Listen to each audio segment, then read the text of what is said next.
Are you prepared for your final battle? If you are in need of rest, our spirits may guard you while you gather your strength.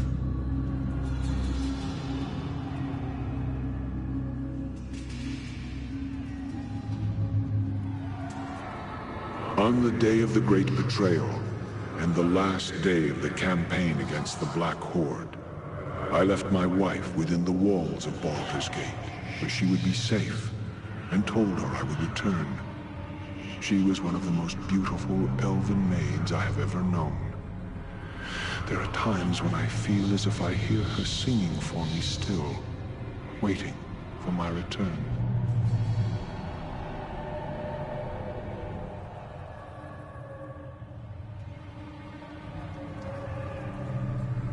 Then I fear her spirit shall never be laid to rest while I am trapped here. My wife, to think that she suffers still, and for my sake. Our company took the field against the Horde and scattered them, even though the orcs and goblins outnumbered us 5 to 1. Still, in the rout, almost half their forces survived and fled the field. Eldritch was determined to pursue them. The Dukes of Baldur's Gate refused. Too many good soldiers had been lost, the Dukes told us. They and the people wanted no more of blood and death, and they felt the Horde would not return. Eldritch was furious. Even though we had lost many men, she felt it was better we deal a death blow to the Horde and ensure they never threatened Baldur's Gate again. And so she defied the Dukes and led us to our deaths. Already weakened, we chanced upon one of the straggling bands of the Horde and cornered them within the Dosiah's Cleft. It was tactical brilliance in trapping them within the canyon. But in doing so, we gave them no choice but to fight us. Backed into a corner, the Horde proved more vicious than we had anticipated. Eldritch, fearing of losing the field, sent a messenger back to Baldur's Gate for reinforcements before the Horde broke free of our trap.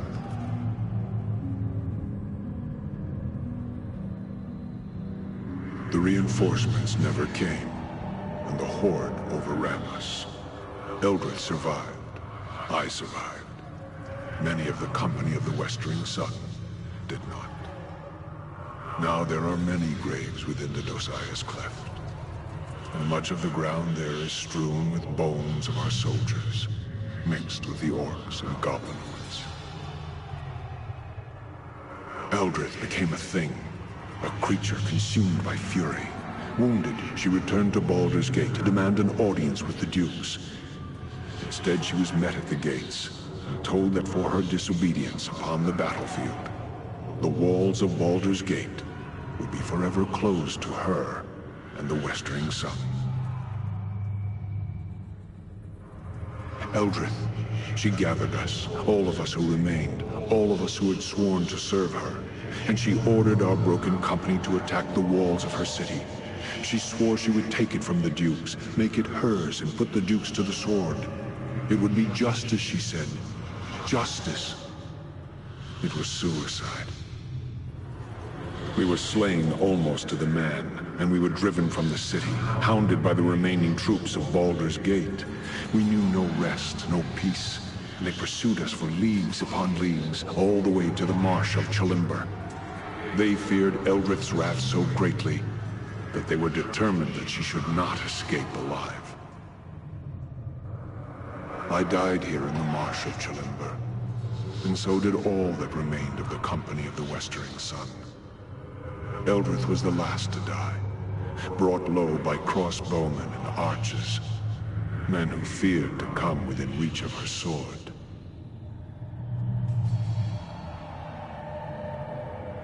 Even against death, Eldritch's fury prevailed. Now she lives again, a creature of terrible power and terrible anger. In her eyes, she sees nothing but Baldur's Gate in flames.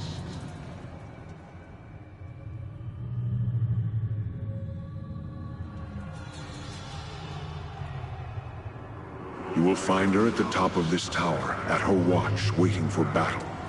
She knows you are here. She has attempted to seal you within this hall, as the stones of the Onyx Tower obey her will. But even as she is the mistress of the tower, our spirits are part of the tower as well. I shall allow the stones of this hall to part so that you may reach her, and I pray, kill her for the last time.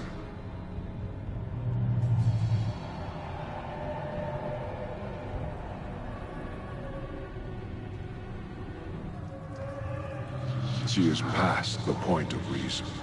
She has become a creature of vengeance, and battle is all she understands now. Even in life, she was prideful and stubborn. Now, vengeance has made her heart a stone.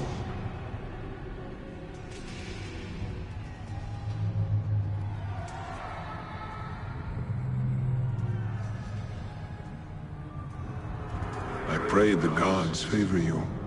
If not, then I fear no one shall be able to stop her. Eldrit's will is tied to the tower. Surely you know that when she is slain, this tower will die as well. It will fall into the elemental plane of fire and be consumed. You cannot escape this tower while she lives, and not after she is dead. Can you not use the way you entered to escape?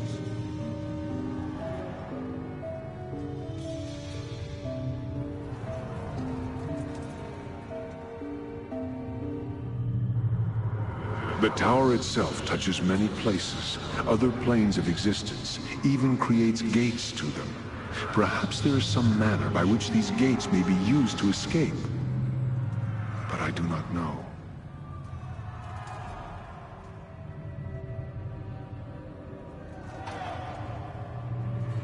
She is a creature of death now. Great powers are hers to command.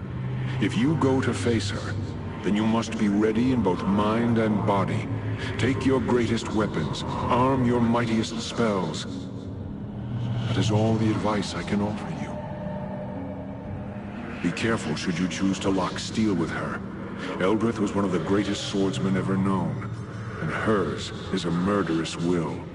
Be careful you do not approach within striking distance of her blade, or the battle shall be over for you.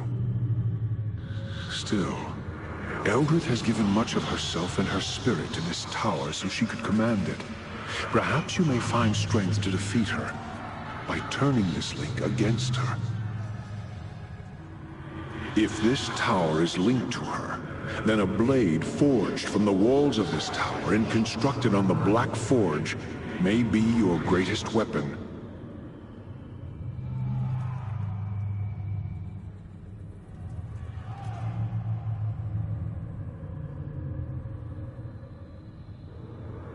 Eldritch's will is tied to the tower. Surely you know that when she is slain, this tower will die as well. It will fall into the elemental plane of fire and be consumed. You cannot escape this tower while she lives, and not after she is dead. Can you not use the way you entered to escape? The tower itself touches many places, other planes of existence, even creates gates to them. Perhaps there is some manner by which these gates may be used to escape, but I do not know.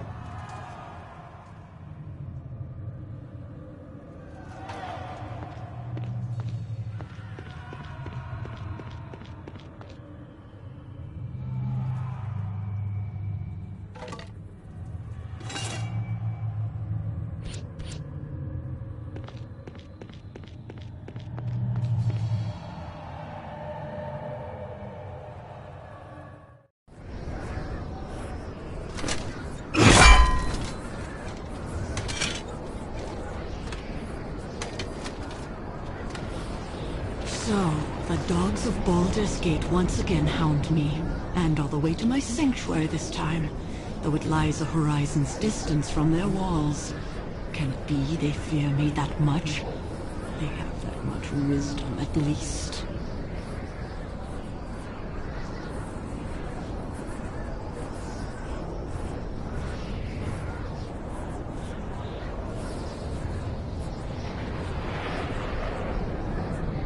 Surrender? Huh. I who have bested death. I have nothing to fear from you, or Baldur's Gate.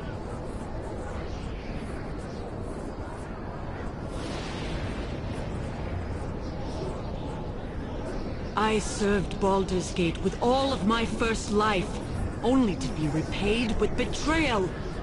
They cost me a battle, the lives of my soldiers, and my reputation. Now I am but a sentence or two in a sage's book, a footnote, forever a traitor. Now you dare to invade my fortress, demand my surrender? No, I shall not bend my knee to you or them ever. An eternity may die before I would ever consider showing them mercy. As I died, they shall die, alone, betrayed, and forever cursed.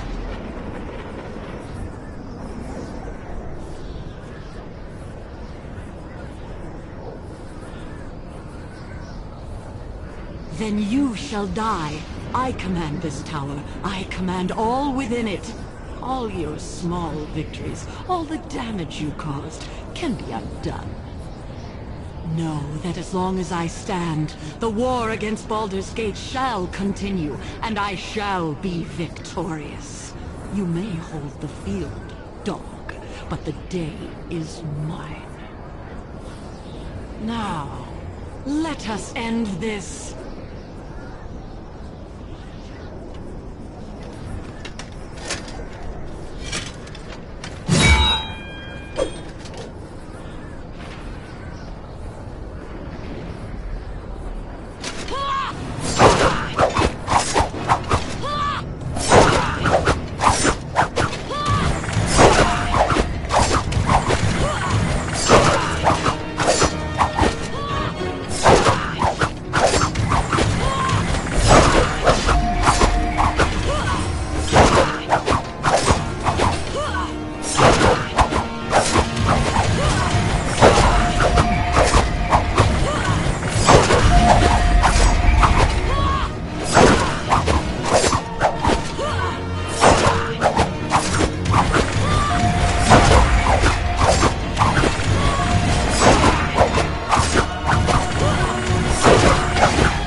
So, the dogs of Baldur...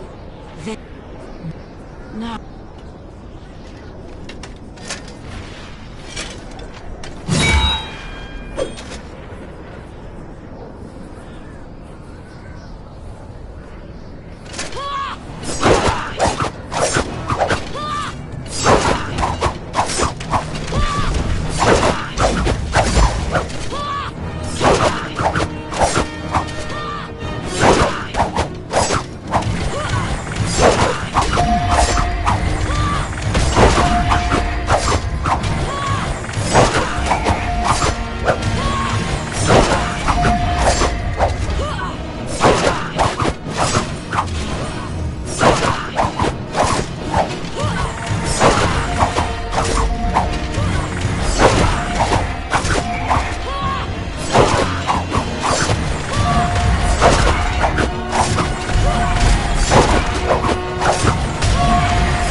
So it has come to pass that I shall die twice.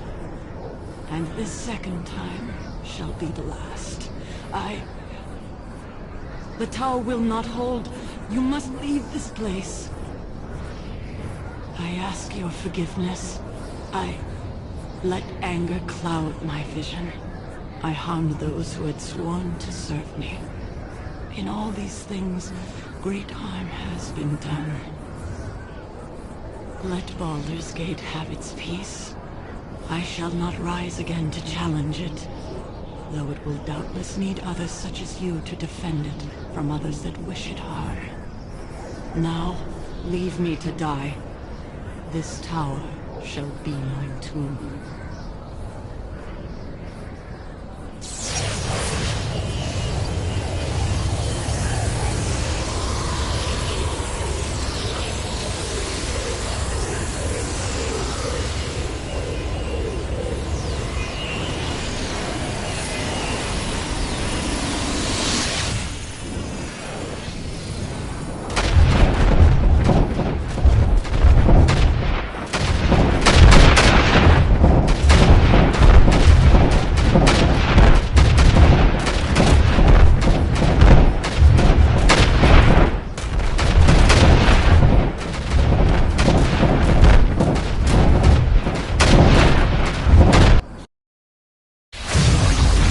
In the flash of the portal's light, Eldrith's tower was no more.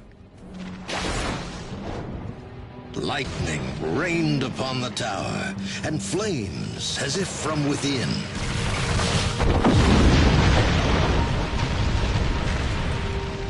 And thus, in a storm of fire and lightning, Eldrith died her second death. But it was all part of a much larger design. It is done. Eldrith is undone. And her threat to us and our plans has been ended. And the Harper that defeated her, killed. Now we may continue without interference, Master.